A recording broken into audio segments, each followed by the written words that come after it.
అండి అందరికీ నమస్తే. Welcome back to our channel Sai talks 29.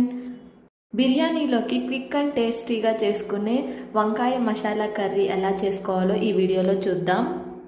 ముందుగా ఒక గిన్నెను తీసుకొని అందులో కొంచెం ఉప్పు వేసుకొని పెట్టుకోవాలి. తీసుకున్న వంకాయలను 4 పచ్చాలుగా కోసుకొని వాటిని ఉప్పు నీళ్ళల్లో కొంతసేపు నాననివ్వాలి. తర్వాత గిన్నె పెట్టుకొని 1 టేబుల్ స్పూన్ ఆయిల్ వేసుకొని ఉప్పులో నానబెట్టిన వంకాయలు మనం కాగిన నూనెలో వేసేసుకోవాలి.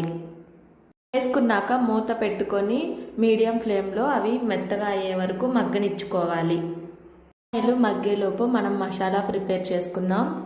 3 లవంగాలు, 2 యాలకులు, 2 చెక్క, 1 టేబుల్ స్పూన్ నువ్వులు, అలానే 2 టేబుల్ స్పూన్ ధనియాలు వేసుకోవాలి. 1 టేబుల్ స్పూన్ జీలకర్ర, ఒక చిన్న కొబ్బరి ముక్కను తీసుకొని చిన్న ముక్కల్లాగా వేసుకోవాలి. ఒక 4-5 జీడిపప్పు వేసుకోవాలి. వీటన్నిటిని మెత్తని పేస్ట్లా పట్టుకోవాలి. అందులోనే 1 టేబుల్ స్పూన్ అల్లం వెల్లుల్లి పేస్ట్, రుచికి తగ్గట్టుగా ఉప్పు, 2 టేబుల్ స్పూన్ కారం, 1/2 టీ స్పూన్ పసుపు వేసుకోవాలి. మిర్చిని తుంచి వేసుకోవాలి. అలానే ఒక కట్ చేసిన ఉల్లిపాయని వేసుకోవాలి.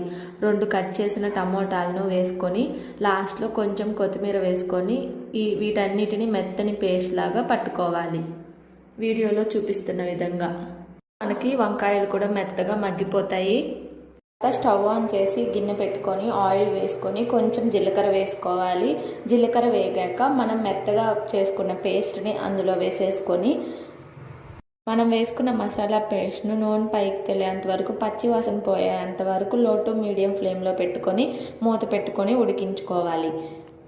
పచ్చి వాసన పోయాక అందులో మనం ఒక పెద్ద గ్లాస్ వాటర్ వేసేసుకొని ఆ గ్రేవీ అనేది మంచిగా ఉడకనివ్వాలి. గ్రేవీ ఉడికాక మనం వేయించుకున్న వంకాయలను కూడా వేసేసుకొని నూనె పైకి తేలేంత వరకు ఉడికించుకోవాలి. లాస్ట్లో కొత్తిమీర చల్లేసుకోవాలి. అంతే అండి, ఎంతో టేస్టీ అయిన వంకాయ మసాలా కర్రీ రెడీ.